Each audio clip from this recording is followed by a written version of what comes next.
You're listening to the Food Garden Life Show, the show that brings together gardening, food, and the human story. I'm your host, Emma Biggs. And I'm Stephen Biggs. We talk to creative food gardeners and farm and garden experts who break the rules and make new ones too.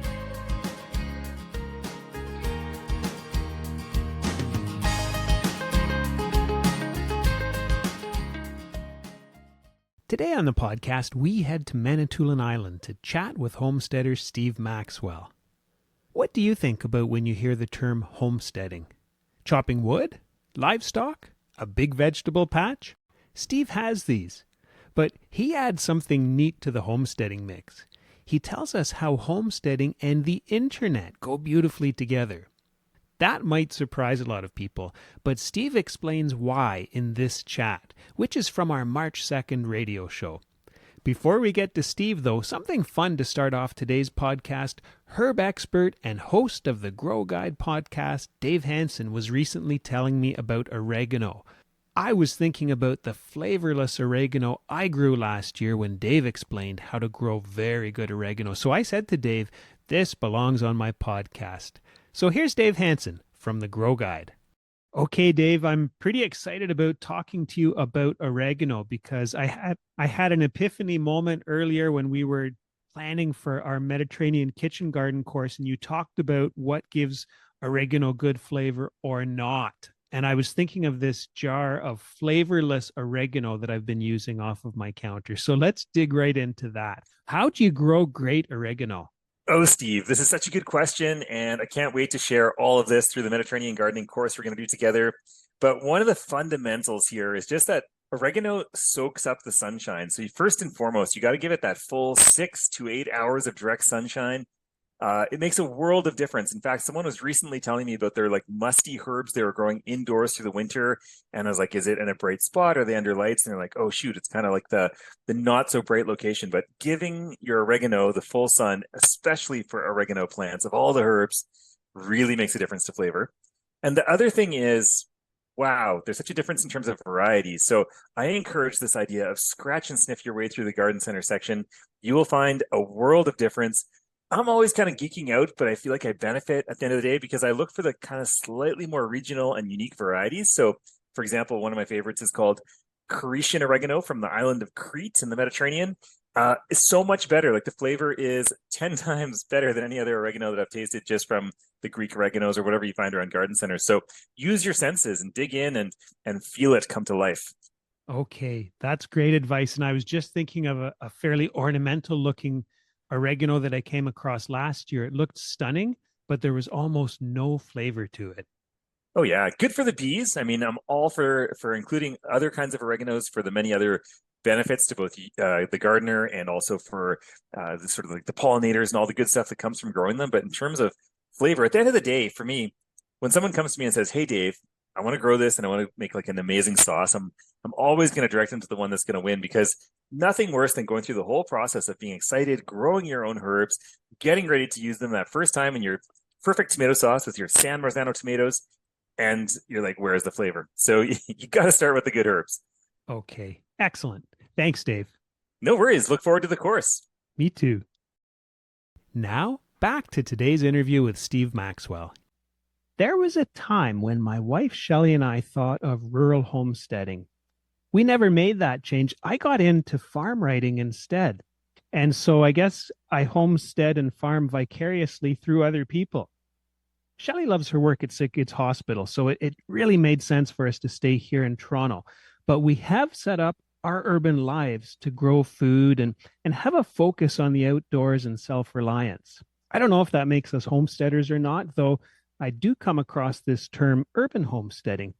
When it comes to homesteading, to the how-to skills, but also to the mindset, I'm a big fan of Steve Maxwell. Steve has joined us here on the show before, and we talked about root cellars, and he has a 90-acre modern homestead on Manitoulin Island here in Ontario. He built his own stone house. He's an expert gardener. He root cellars his food. He builds, he fixes, and he's woven a lot of flexibility into the way he and his family live. Today, he's going to tell us about how he went from being a city boy to homesteading on Manitoulin Island here in Ontario. And by the way, whether you need woodworking know-how or homesteading ideas, drop by Steve's website. It's got amazing stuff on it. It's baileylineroad.com, Bailey lineroad.com. And without further ado, let's get Steve on the line. Steve, welcome back to the show. Well, thank you very much, Steve. It's a privilege to be with you again. Thank you. Yeah, we are so glad that you're on the show today with us. And let's start by talking about how you got into homesteading, because you grew up near Toronto. Is that right? Yeah, I grew up in suburbia. Richmond Hill is a suburb of Toronto, and that's where I grew up. Born in Toronto. But I did have the good fortune of a family cottage north of Parry Sound on Georgian Bay. It wasn't anything fancy, really just a shack by the water built by my great uncle after he came back from the First World War. But until I was 7 years old, I didn't even visit the cottage. It wasn't really a big part of our family life until then. And it's funny, as I look back, all I knew at the time was suburban life. So when my dad, who had been to the cottage before, told me about it, the picture in my mind was suburbia, but just with water instead of roads. That was my boyhood impression of the country. But spending time there and growing up there, as a teenager, spending a lot of time in the summer there, it introduced me to a whole new world outside the cityscape. And although I lived in suburbia, our house was right on the edge of the subdivision, and right across a 4-lane road was farmland. So I would see farmers working that land from time to time, and I just felt an urge that I wanted to be part of that in some way. So when I was 17, 18 years old, I got summer jobs and after school work on farms that were not too far away. And I remember when I was 18, I was riding home, sitting on the fender of a tractor while my friend Paul was driving. We had just been slinging bales all day in the hot sun, and we had that nice glow that comes after a hard day's work in the sun. You feel tired but fit and good. And that moment, it occurred to me, what would it be like to live in the country? I kind of felt excited about that. So that was kind of when the light bulb went off. I didn't know anything about living in the country. I hadn't thought it through. I mean, I was only 18. I was still at school. So, but I did spend the next 4 years looking around and learning what it involved, buying land and what you might do for a living on the land. And during that 4-year period of time, I never found any piece of property that really fit the bill. I traveled all over southern Ontario. There's lots of great farmland down there, but the prices were high. I had to do this on a shoestring. And also, it was almost like there was too much agriculture. I mean, wall-to-wall cornfields, but, the rivers were brown, the lakes were kind of questionable for swimming in, and it just didn't feel right until August of 1985. And that's when I happened to visit Manitoulin Island. I had never planned to visit it. I was actually coming back from a trip in northern Ontario to look at farmland there. Didn't see anything I liked. But within 5 minutes of arriving on Manitoulin, I thought, somewhere here is the place. And in a week or so, I found a property that I ended up putting a bid on and buying, and I guess the rest is history. That piece of land, the one we're on now, didn't have any buildings on it, but it was half farm. It is half farmland, half forest, and it showed a lot of promise. It was nice and quiet, and so it seemed like the thing to do. So I just took the leap, and I had saved my pennies, cutting grass and birthday money, and I had about $13,500 saved. And the property cost $16,500, which now is an incredible bargain because the prices are maybe 20 times as much as that now. My parents loaned me the extra money, and I bought it. And there's lots to talk about after that, but that's how I got started. Wow. It strikes me what a different environment Manitoulin Island is from Richmond Hill, from that Toronto suburb. So here you went from being on the urban fringe and seeing a farm across the street to a truly rural place. Yeah, where I live is actually rural, even by Manitoulin standards. Um, and I often get asked, did I have any trouble transitioning or any regrets or anything like that? Well, my only regret is that I didn't do it sooner because I've had no trouble. I don't need fancy things. I'm basically a modern peasant. Just give me some good simple food and some nice work, and I'm happy. Um, Now, that's not to say that there haven't been trials and challenges. I mean, my name went on the deed in 1986, so that's quite a while ago now. And uh, we've had to face a lot of things here. I guess one of them was learning to build a house. Um, One of my policies has always been to avoid debt. And if I don't have the money to buy something, I don't buy it. I just make do. And so that means that our house project took a while to build. I mean, we built it entirely with our own hands. It's a 3-story stone house. That took a while. Wow. But it's funny how this sort of an adventure it tests you and it grows you in interesting ways.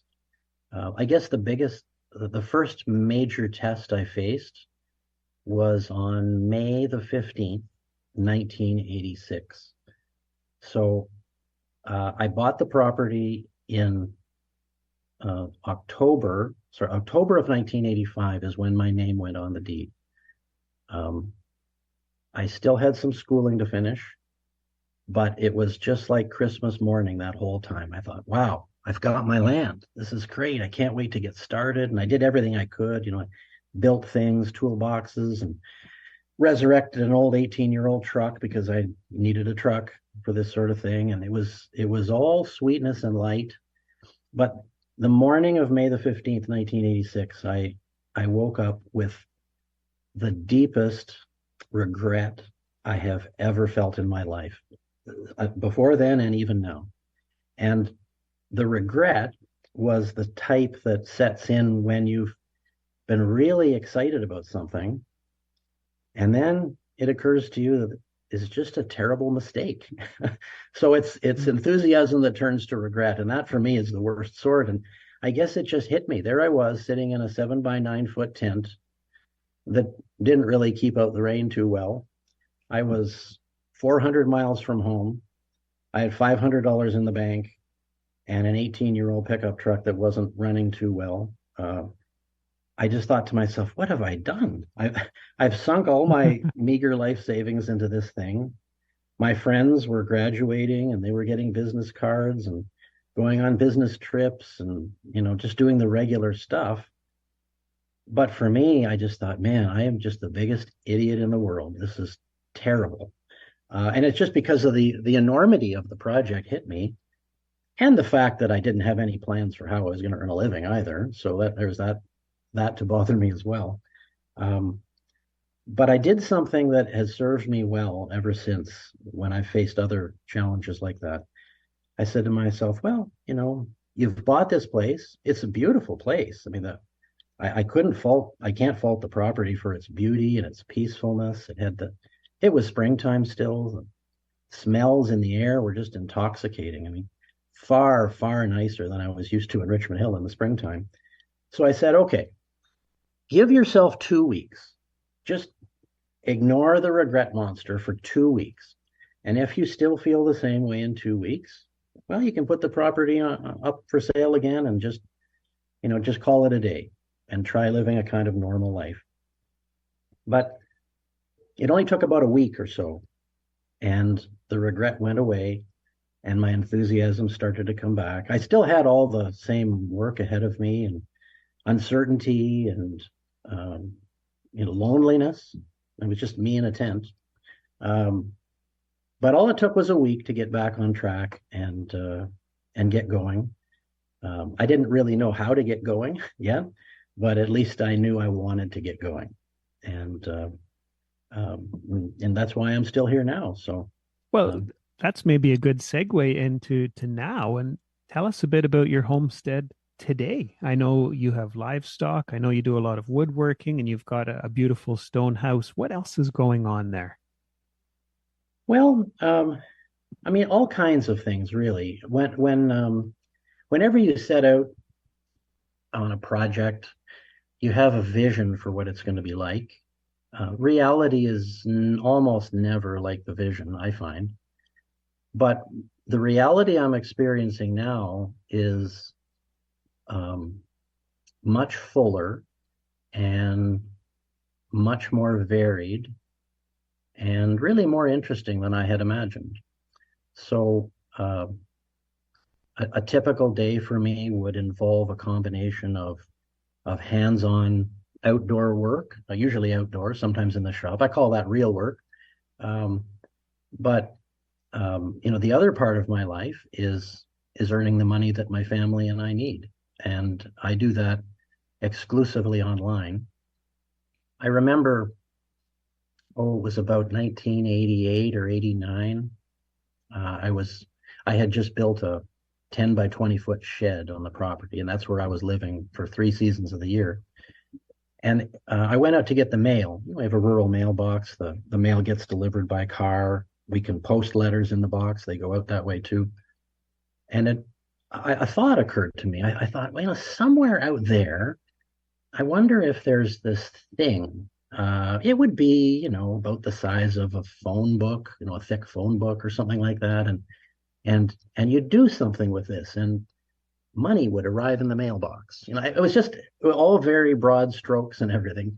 But I think that was the mindset that eventually led me to the kind of online work I do now, which is quite varied. I have my website, I have my social media platforms, my YouTube channel. I create content for people sometimes. I have about a dozen online courses on rural type skills, so water wells and septic systems and welding and woodworking and things like that. So my life I'm very, very thankful that it's a combination of hands-on work and also some sit down creativity work. So most of a good part of my outdoor work in this season is just, clearing snow and keeping our outdoor wood boiler fed, vehicle maintenance, things like that. It is warm today though, and there's the hint of spring in the air. So I'm looking forward to May is when some beef cattle will show up here. Our 45 acres of cleared land, I have groomed and managed over the years for custom pasturing. So the cattle that we get in the spring, they're weighed before they arrive, and then they're weighed when they go off the grass back to their winter barn in the fall, and we get paid on the gain. So that's a wonderful bit of variety in my life. My wife Mary and I we're just at the tail end of raising 5 kids. So 4 of them are out of the house. We have a 15-year-old who's still in the house. That's Ellie. And we're very, very thankful too that our oldest son, Robert, back when he was 18, so he's 32 now, he decided he wanted to try building a cabin in the one forested corner of our property. So he did that, and with a little addition on that cabin, now he lives there with his wife and his daughter, our granddaughter, and they're just 500 yards away. So Robert and I work together. He has his own, he's essentially copied my approach for earning a living online. But it's wonderful to have him around. I mean, he's my in-house videographer, and we cut wood together, and we eat meals several times a week together as 2 families. And I get to see my granddaughter Lily just about every day. So I could talk more about it, but that kind of gives you the gist of things, I think. Coming up, Steve talks about opportunities to earn a living on a homestead with virtual work. That's coming up in just a moment.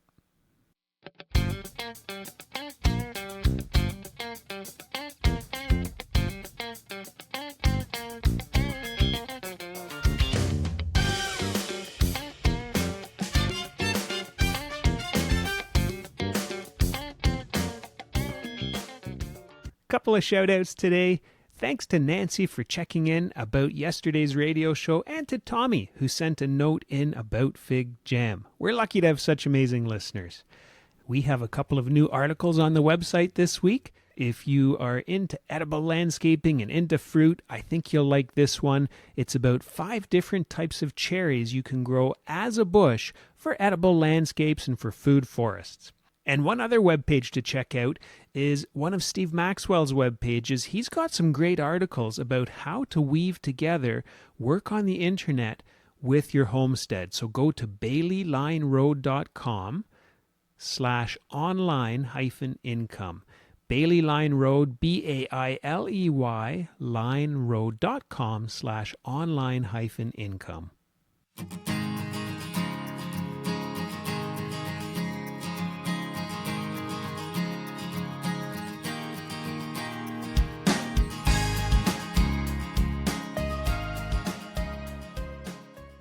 You're listening to the Food Garden Life Show, the show that brings together gardening, food, and the human story, with your hosts Emma Biggs and me, Stephen Biggs. Now, back to our chat with Steve Maxwell. It's really interesting how you combine this, what you call real work, with this online work. And I think a lot of people maybe are interested in that idea, but they have trouble picturing how they might achieve that themselves. What kind of tips do you have for people who are contemplating this move, whether it's a homestead or just sort of an urban homesteading type situation? But what can people do to start moving themselves towards that? Well, I do get that question from time to time. It's kind of funny. When I started to do this, well, let me back up a little bit.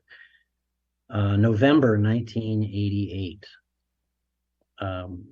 my wife and I were living in the basement of my grandfather's house in Etobicoke, because although I bought the property in 85 with no house. I mean, you can live out on the land without a house for most of the season, but to live on a winter on Manitoulin Island without a house would not be fun. So basically, we spent 3 seasons of each year here working on the property, and then we would go to Etobicoke and live rent-free in my grandfather's basement and get work and to save as much money as we could. So it was one of these in Etobicoke time periods, November 1988, when I got an idea. And the idea was, I wonder what goes into making magazine articles. Because there was no internet to speak of then, but there were plenty of magazines, and I knew woodworking magazines, and I subscribed to a lot of them. So I wrote a letter to an editor, the editor of Canadian Workshop magazine, with an idea for a story. And a couple of weeks later, she wrote back and he said, "Yeah, that sounds like a great idea. Go ahead. Here's how much we'll pay you." And I thought, man, this is great. Because the light bulbs were going off. I thought, if I can do this in Etobicoke, I can do this on Manitoulin too. So as it turns out, I kept track of how long it took me to write that article and how much money I got, and I basically got the same hourly rate as I was earning at the time as a commercial carpenter, forming concrete. I thought, wow, if I can earn that well on my first attempt to write an article, and I don't have any journalism training at all, so there's a lot of potential here. My work has evolved as the internet has come along, and the internet has changed the publishing / content creation business enormously. I mean, it is almost unrecognizable to where it was. But the essential advice I would give to someone who wants to try something like this is that you're going to need to learn some more skills.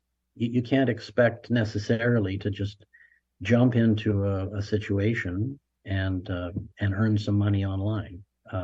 You need to give yourself a chance to learn. You definitely want to tie in whatever online work you do with your personal interests and aptitudes. That's essentially what I do. Everything I put online is just stuff from my life, stuff that I do all the time. If chances are you already got some sort of a job. So you can keep going with that job. I mean, you might as well make the transition as simple as possible and as safe as possible. So, but you do have to prepare yourself to learn different skills, to learn what you would like to create, and also what people want to buy. I mean, if a person just goes out and says, well, I want to create some stuff online, stuff that I like, that may or may not work. Chances are it won't work, though, because what you're doing is basically a hobby, not a business. Ideally, a business should be something that you enjoy or at least tolerate. But there's the other side of the equation. There has to be people who are willing to pay for what you produce. So that's an important realization to come to. That said, there's really two kinds of approaches to online work. The approach I take, and I've always taken, is entrepreneurial. So I have to make my own work. I have to find my own opportunities, and then I produce things to satisfy that. But more and more, there are people who work as employees, just as they would in an office, except they do it remotely. I mean, my next door neighbor is a perfect example. He used 10, 12 years ago now, before he moved here, he lived in Montreal, and he commuted every day to an office, and he did various sorts of computer work.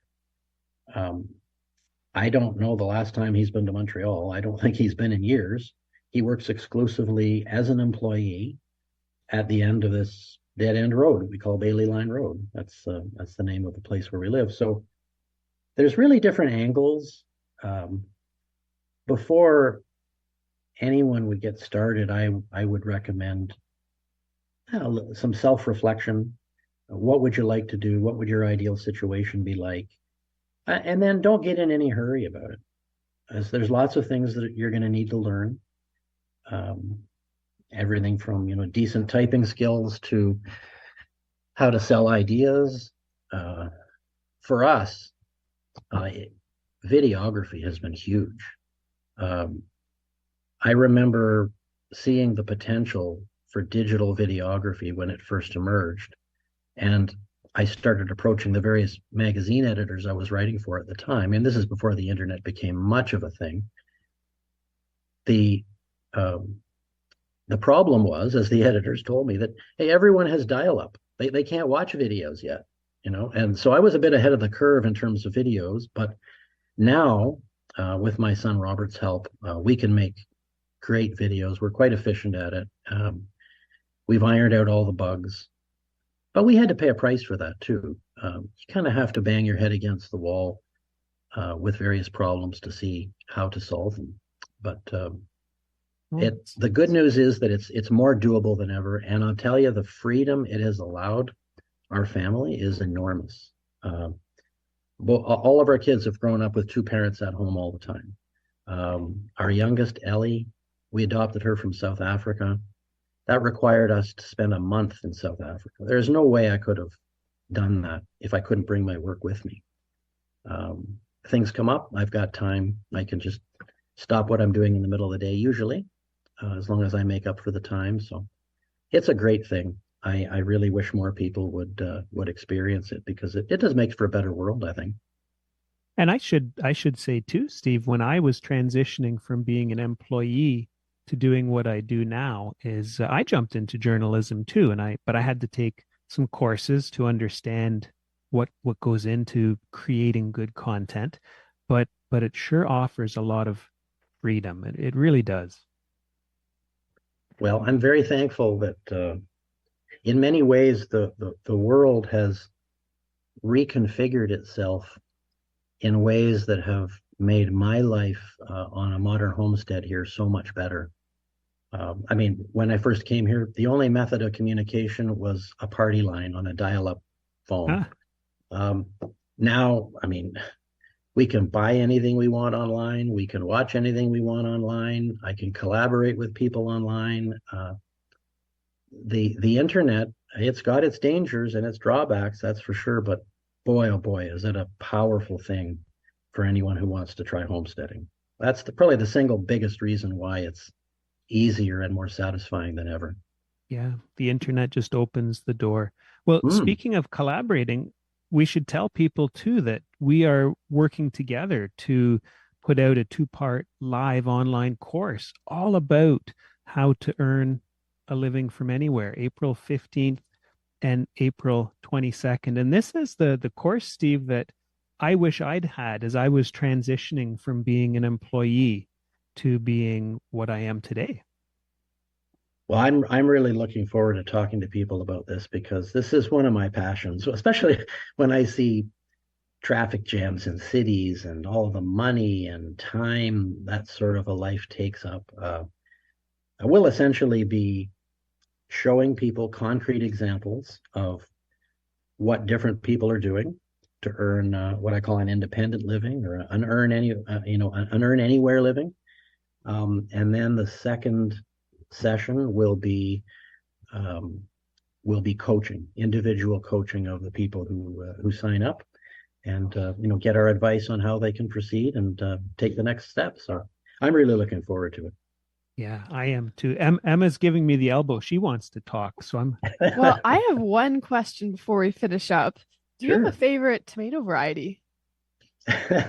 Well, as I was listening to you and listening to your introduction there, I was thinking I should get a pick, maybe a half a dozen different favorites of Emma's to try. We've tried different kinds. I guess, there's the usual kind of beefsteak and the cherry tomatoes. Those are fairly generic, but there are some wonderful tomatoes out there, and I'd like to learn more about the different varieties. So maybe when we get off here, you can send me your recommendation and I can place an order. I can totally do that. And then I'm going to check back in with you at the end of this year and then I'll get your favorite. Sure. Well, that sounds great. Well, Steve, as we wrap up, Eric sent in a note to say that he's enjoying the topic. So thanks, Eric. Frank sent in a note of tomatoes being seeded for Emma. Thank you, Frank. And Kim was asking about your website. And I think you've been putting up articles that tie into this idea of how to create a living to live on virtual income. Tell us where people can find those. Well, let me look something up here. Well, my website is Bailey Line Road, which I have named after the road I live on. And just going to look up And I'll put Bailey Line Road website. I'll put the link to that in the show notes for both the live radio show and for the podcast.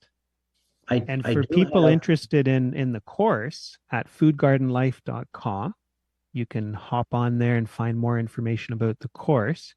And then for those articles, Steve. I will send you the URL. I just should have had that ready, but I do have a page with 4 different articles on it, all to do with earning a living online. Okay. It talks about some of my experiences and how people might proceed. So when I get off here, I'll just shoot you that URL and you can mention it in the rest of the show. Hey, that's great. Okay. Great. Well, thanks so much, Steve, for joining us on the radio show today. Well, thank you. It's been my privilege, and all the best to everyone. Okay. Thanks, Steve. Talk again soon. Bye-bye. Bye. Bye now. That was our chat with Steve Maxwell. You can find him online at baileylineroad.com, BAILEYLINEROAD.com. And he's got some great articles about weaving together virtual online work with homesteading. So if you go to baileylineroad.com/online-income. And the podcast is back next Thursday. Next Thursday, we chat with horticulturist and veggie gardening expert Donna Balzer from British Columbia, and we're talking about vertical gardening, how to fit more veg into the same amount of space. Do you have feedback or show ideas? Or just want to connect? Find us at foodgardenlife.com or on Instagram, Facebook, and Twitter, where our handle is Food Garden Life. And you can find me on my website, emmabiggs.ca, and on Instagram as emmabiggs_grows. You're listening to the Food Garden Life Show. I'm Stephen Biggs. And I'm Emma Biggs. Thanks for tuning in.